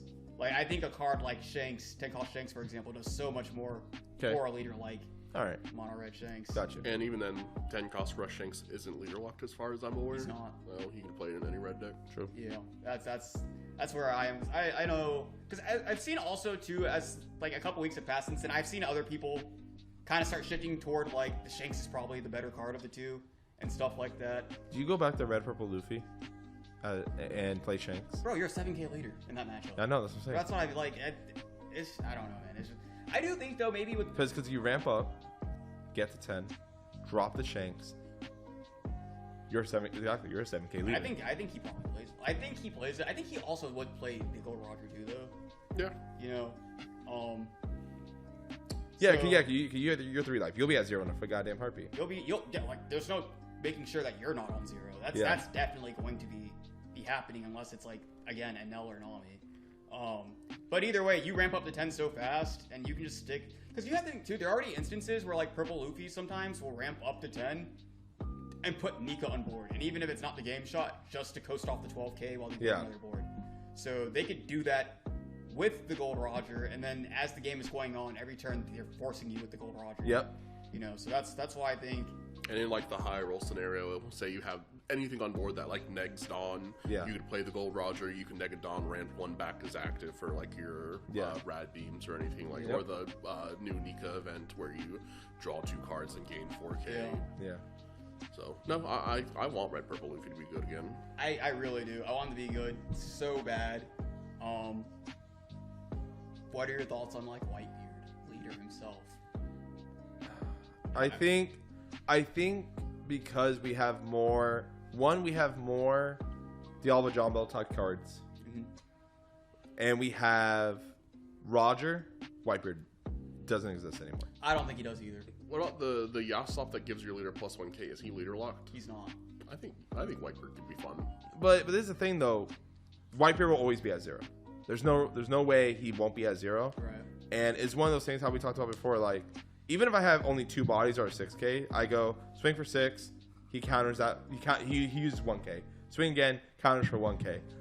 Drop Roger, swing. Obviously, yeah, he's gonna have a blocker. He's gonna have a Marco, but you're ripping 7k off the hand right now, and they can never challenge him again.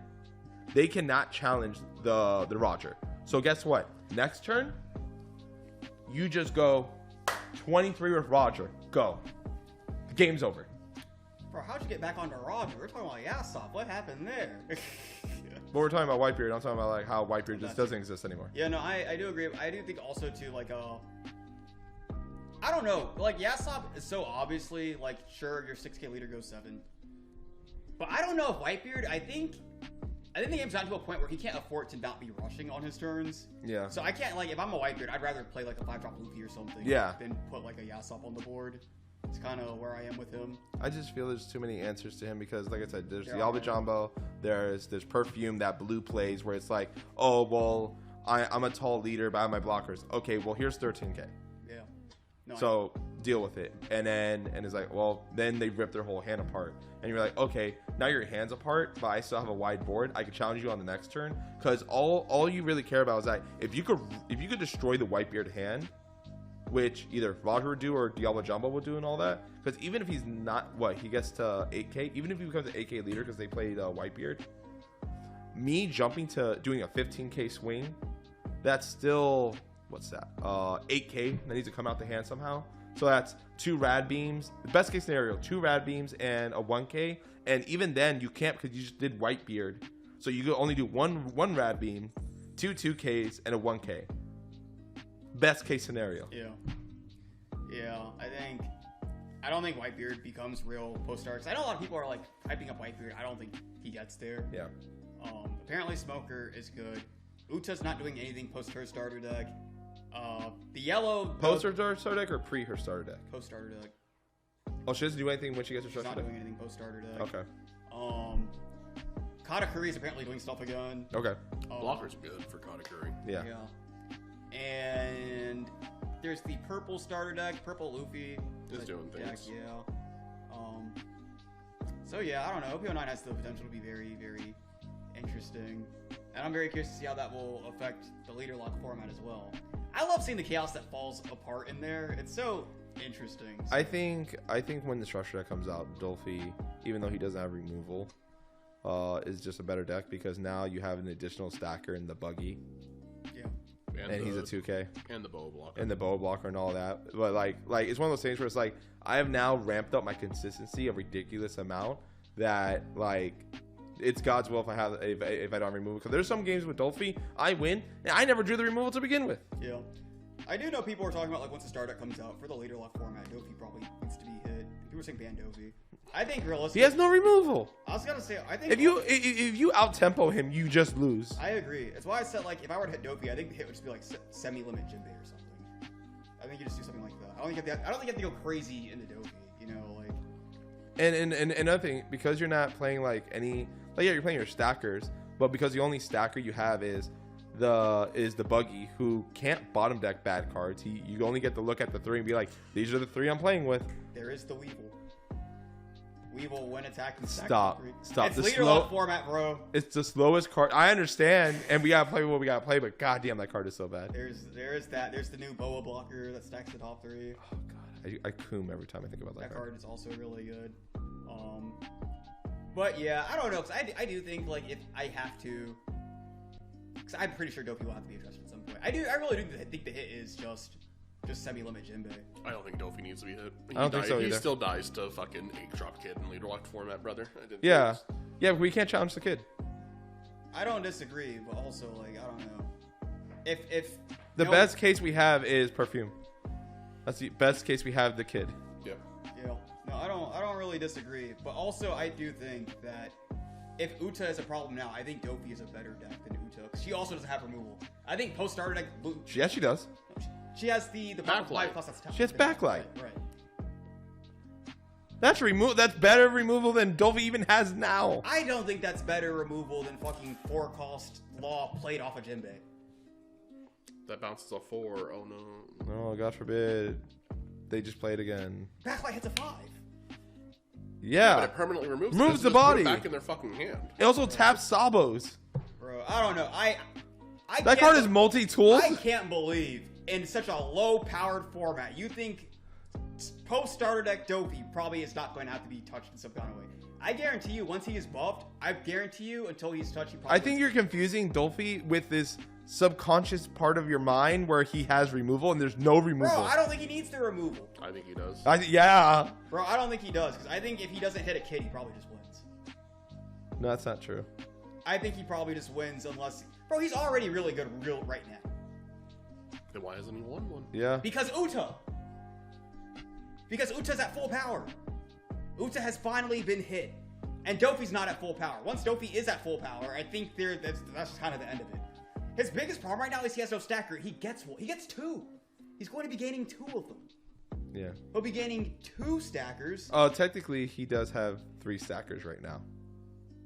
There's a Kuma that stacks. That came out in set 2. It's also a 1-drop Dofi that stacks. Yeah. With no counter. And they're playing it. Because that's what they're having. So basically, all you guys are saying is that his stat count goes from 3 to 6. It doubles. But he's still playing a bunch of little 4-5, 4-6 bodies that don't, like, my brother in Christ, my opponent has 7k blockers or an 8k, hey, you have to attack this Who's card. our 7k blocker? Is it the Luffy that's been semi-limited? Yes. Yes. Exactly. He's searchable. He's been semi-limited as one of their searchers has been taken from him. Literally. Yeah, but it's a Nami Yeah, for searcher. Nami, and then the Yeah, well, Uta that's that why draws through. Like, I'm not saying like Uta's still going to be arguably the I'm best about deck to in the say, format. I don't think. I'm only saying that I don't think Dofi's going to be a problem. Yeah, I don't think he's going to be a problem. That's all I'm He saying. does not have the puddings or the gravity blades or the red rocks necessary to like sustain. We don't even have 3,000 worlds. I don't even think he needs them. You're out of your mind. Bro, I'm like, post starter deck, just him gaining a 6k blocker alone is massive. And it's a 6k blocker that sets up his next leader ability. Bro, he goes so fucking wide. You know what's even for free? You know what's even better than on the 6k blocker that sets up is a 7k blocker that plays an additional body that also sets up. Just saying. That has been semi-limited because we've acknowledged it's a problem. But yeah, they still have removed. Never mind. I Bro, feel like, and the 7k blocker costs 7 done. The 6k blocker costs 4 and sets up the next player. but the 7k blocker also plays another 4, so essentially you paid 3 for a 7k. I don't think that matters. Because and We the will reason I see say that when is it you happens. We will see when it can't- happens. You can't do it till you're on 7 done. We'll see when it happens. Bro, it's literally I'm like 99% sure Dovi's going to. And you know what? I hope you're right. I just don't think that's going to be the case, though. All right, we'll see. Anyway, any closing thoughts before we wrap this one up? Nah. Good shit today, bro. Good shit. I can't complain about anything of the topics we had. All right, guys. Well, then, that has been it for today's Table 101 podcast. No idea when we'll do the next. I was about to say, see you in the next 3 months. Yeah, see you in 3 months, probably. Quarterly thing. Call out Yeah. to Brandon, who said he was going to be here today. But he and then- didn't come. Brandon, if you're watching this, I didn't think you were coming anyway, so I've got nothing. I was against you. hoping you were coming. Bro, I every wanted to single- see you. Every single time you have messaged us saying you want to do something, or we have messaged you saying we want to do something, Brandon has said, I'm going to be there. Every time, jokingly. He has joked every time. That's why I thought he was just joking. Do you not want to see me, Brandon? Bro, Brother, kick Brandon from the group. No. I'm joking. I don't from know the if group it's chat, small. I meant. The group Oh, chat. in the group chat. Bro. He's not in the retirement home anymore. Bro, so yeah, that's where I am. Bro, I don't know if he still plays One Piece. Like, I have no idea. Whoa. We saw him on Oh, the we saw him sim. on the sim. That's right. But either way, until next time, we will see you guys. Bye. Later.